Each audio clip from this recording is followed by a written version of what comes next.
ದೆಹಲಿಯ ಕುತುಬ್ ಮಿನಾರ್ ಆವರಣದಲ್ಲಿರುವ ಆ ಪ್ರಸಿದ್ಧ ಕಬ್ಬಿಣದ ಸ್ತಂಭದ ಬಗ್ಗೆ ಇಂದಿನ ನಮ್ಮ ಈ ಆಳವಾದ ಅಧ್ಯಯನದಲ್ಲಿ ಚರ್ಚೆ ಮಾಡೋಣ.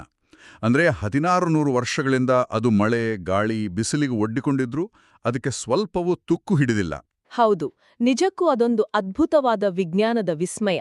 ಸಾಮಾನ್ಯ ಕಬ್ಬಿಣದ ವಸ್ತುಗಳು, ಈಗ ನೋಡಿ ನಮ್ಮ ಮನೆಯ ಗೇಟು ಅಥವಾ ಸೈಕಲ್ ಮಳೆಯಲ್ಲಿ ನೆನೆದ್ರೆ ಕೆಲವೇ ದಿನಗಳಲ್ಲಿ ಕಂದು ಬಣ್ಣಕ್ಕೆ ತಿರುಗುತ್ತಲ್ವಾ? ಕರೆಕ್ಟ್. ಹಾಗಾದ್ರೆ ಆ ಸ್ತಂಭ ಮಾತ್ರ ಶತಮಾನಗಳಿಂದ ಹಾಗೇ ಉಳಿದಿದೆ ಅಂದ್ರೆ ಅದರ ರಹಸ್ಯವನ್ನ ನಾವು ಅರ್ಥ ಮಾಡ್ಕೋಬೇಕು. ಅದಕ್ಕೂ ಮುನ್ನ ಈ ತುಕ್ಕು ಅಥವಾ ವಿಜ್ಞಾನದ ಭಾಷೆಯಲ್ಲಿ ಆಕ್ಸಿಡೇಷನ್ ಅಂದ್ರೆ ಏನು ಅಂತ ಸ್ವಲ್ಪ ಬಿಡಿಸು ನೋಡೋಣ. ಖಂಡಿತ.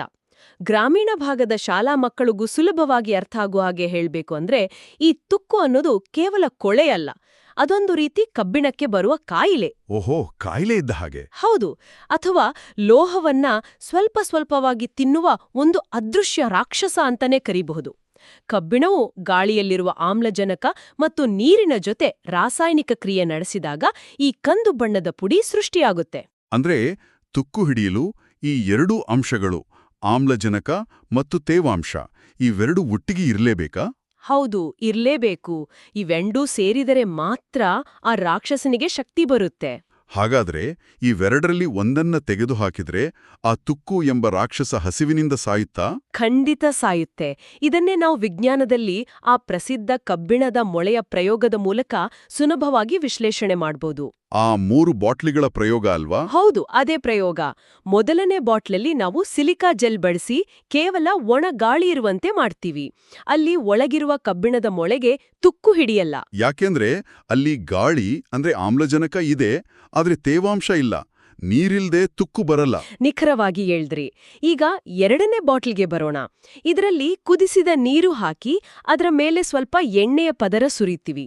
ಆಗಲೂ ಮೊಳೆ ಸಂಪೂರ್ಣ ಸುರಕ್ಷಿತವಾಗಿರುತ್ತೆ. ಒಂದು ನಿಮಿಷ, ಕುದಿಸಿದ ನೀರು ಹಾಕಿದಾಗ ಯಾಕೆ ತುಕ್ಕು ಹಿಡಿಯಲ್ಲ? ಯಾಕೆಂದ್ರೆ ನೀರನ್ನ ಕುದಿಸಿದಾಗ ಅದರಲ್ಲಿ ಕರಗಿರುವ ಆಮ್ಲಜನಕವೆಲ್ಲ ಆವಿಯಾಗಿ ಹೊರಹೋಗಿರುತ್ತೆ.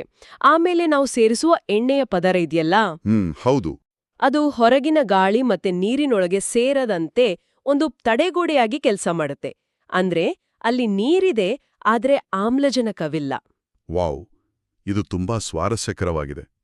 ಆದ್ರೆ ಆ 3ನೇ ಬಾಟ್ಲಲ್ಲಿ ಮೊಳೆಯನ್ನ ಅರ್ಧ ನೀರಿನಲ್ಲಿ ಮುಳುಗಿಸಿ ಮೇಲ್ಭಾಗವನ್ನ ಗಾಳಿಗೆ ತೆರೆದಿಡ್ತೀವಲ್ಲ? ಹೌದು, ಆ ಬಾಟಲ್ನಲ್ಲಿ ಅತ್ಯಂತ ವೇಗವಾಗಿ ತುಕ್ಕು ಹಿಡಿಯುತ್ತೆ. ಯಾಕೆಂದ್ರೆ ಅಲ್ಲಿ ಆಮ್ಲಜನಕ ಮತ್ತು ನೀರು ಎರಡೂ ಆ ಮೊಳೆಗೆ ಸುಲಭವಾಗಿ ಸಿಗತ್ತೆ. ನಮ್ಮ ಹಳ್ಳಿಗಳಲ್ಲಿ ಮಕ್ಕಳು ಮಳೆಗಾಲದಲ್ಲಿ ಸೈಕಲನ್ನ ಅಥವಾ ಟ್ರ್ಯಾಕ್ಟರ್ ಉಪಕರಣಗಳನ್ನ ಹೊರಗಡೆ ಬಿಟ್ಟಾಗ ವೇಗವಾಗಿ ತುಕ್ಕು ಹಿಡಿಯೋದ್ರ ಹಿಂದಿನ ತರ್ಕವೂ ಇದೆ ಅಲ್ವಾ? ಖಂಡಿತ. ಸೈಕಲ್ ಅನ್ನ ಒಣಗಿದ ಜಾಗದಲ್ಲಿಟ್ರೆ ಅದು ಏಕೆ ಸುರಕ್ಷಿತವಾಗಿರುತ್ತೆ ಅಂತ ಈ ಪ್ರಯೋಗ ಸಾಬೀತುಪಡಿಸುತ್ತೆ. ಅಂದ್ರೆ ಕೇವಲ ಕಬ್ಬಿಣಕ್ಕೆ ಮಾತ್ರ ಈ ತೊಂದರೆ ಇದೆಯಾ? ಬೇರೆ ಲೋಹಗಳ ಕಥೆಯೇನು? ಈ ಪ್ರಕ್ರಿಯೆ ಕೇವಲ ಕಬ್ಬಿಣಕ್ಕೆ ಮಾತ್ರ ಸೀಮಿತವಲ್ಲ. ಹಳೆ ಮೂರ್ತಿಗಳ ಮೇಲಿರುವ ತಾಮ್ರ ಹಸಿರು ಬಣ್ಣಕ್ಕೆ ತಿರುಗುವುದು, ಹಾಗೆಯೇ ಬೆಳ್ಳಿಯ ಚಮಚಗಳು ಕಪ್ಪಾಗುವುದು, ಇವೆಲ್ಲವೂ ಇದೇ ಆಕ್ಸಿಡೇಷನ್ ಪ್ರಕ್ರಿಯೆಗೆ ಉದಾಹರಣೆಗಳು. ಓಹೋ, ಪ್ರತಿಯೊಂದು ಲೋಹವೂ ಪರಿಸರದ ಜೊತೆ ತನ್ನದೇ ಆದ ರೀತಿಯಲ್ಲಿ ಪ್ರತಿಕ್ರಿಯಿಸುತ್ತೆ ಅಂತಾಯಿತು. ಹೌದು, ನಿಖರವಾಗಿ. ಹಾಗಾದ್ರೆ ನಮ್ಮ ಉಪಕರಣಗಳನ್ನ ಈ ರಾಸಾಯನಿಕ ಕ್ರಿಯೆಯಿಂದ ರಕ್ಷಿಸುವುದು ಹೇಗೆ?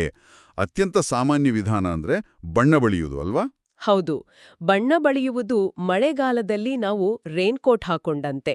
ಅದು ಲೋಹ ಮತ್ತು ವಾತಾವರಣದ ನಡುವೆ ಒಂದು ಕವಚವಾಗಿ ನಿಲ್ಲುತ್ತೆ. ಗಾಳಿ ಮತ್ತು ನೀರು ಆ ಲೋಹವನ್ನ ಸ್ಪರ್ಶಿಸದಂತೆ ತಡೆಯುತ್ತೆ. ಎಣ್ಣೆ ಅಥವಾ ಗ್ರೀಸ್ ಹಚ್ಚುವುದು ಕೂಡ ಇದೇ ರೀತಿ ಕೆಲಸ ಮಾಡುತ್ತಾ? ಖಂಡಿತ. ಅದು ನೀರನ್ನ ವಿಕರ್ಷಿಸುತ್ತೆ. ಅಂದ್ರೆ ನೀರಿನ ಹನಿಗಳು ಲೋಹದ ಮೇಲೆ ನಿಲ್ಲದಂತೆ ಜಾರುವ ಹಾಗೆ ಮಾಡುತ್ತೆ. ಅಂದ್ರೆ ಗೇಟುಗಳಿಗೆ ಬಣ್ಣ ಬಳಿಯುವುದು ಕೇವಲ ಅಂದಕ್ಕ ಅಲ್ಲ, ಅದು ಲೋಹದ ಅಸಲಿ ರಕ್ಷಾಕವಚವಿದ್ದಂತೆ. ಹೌದು, ಆದ್ರೆ ಕೈಗಾರಿಕಾ ಮಟ್ಟದಲ್ಲಿ ನೋಡುವುದಾದ್ರೆ ಗ್ಯಾಲ್ವನೈಸೇಷನ್ ಎಂಬ ಇನ್ನೊಂದು ಪ್ರಬಲ ತಂತ್ರಜ್ಞಾನವನ್ನ ಬಳಸ್ತಾರೆ. ಗ್ಯಾಲ್ವನೈಸೇಷನ್, ಇದರ ಬಗ್ಗೆ ಸ್ವಲ್ಪ ವಿವರಿಸ್ಬೋದಾ? ಇದು ಕಬ್ಬಿಣದ ಮೇಲೆ ಜಿಂಕ್ ಲೋಹದ ಒಂದು ತೆಳುವಾದ ಕವಚವನ್ನ ಲೇಪಿಸುವ ಪ್ರಕ್ರಿಯೆ.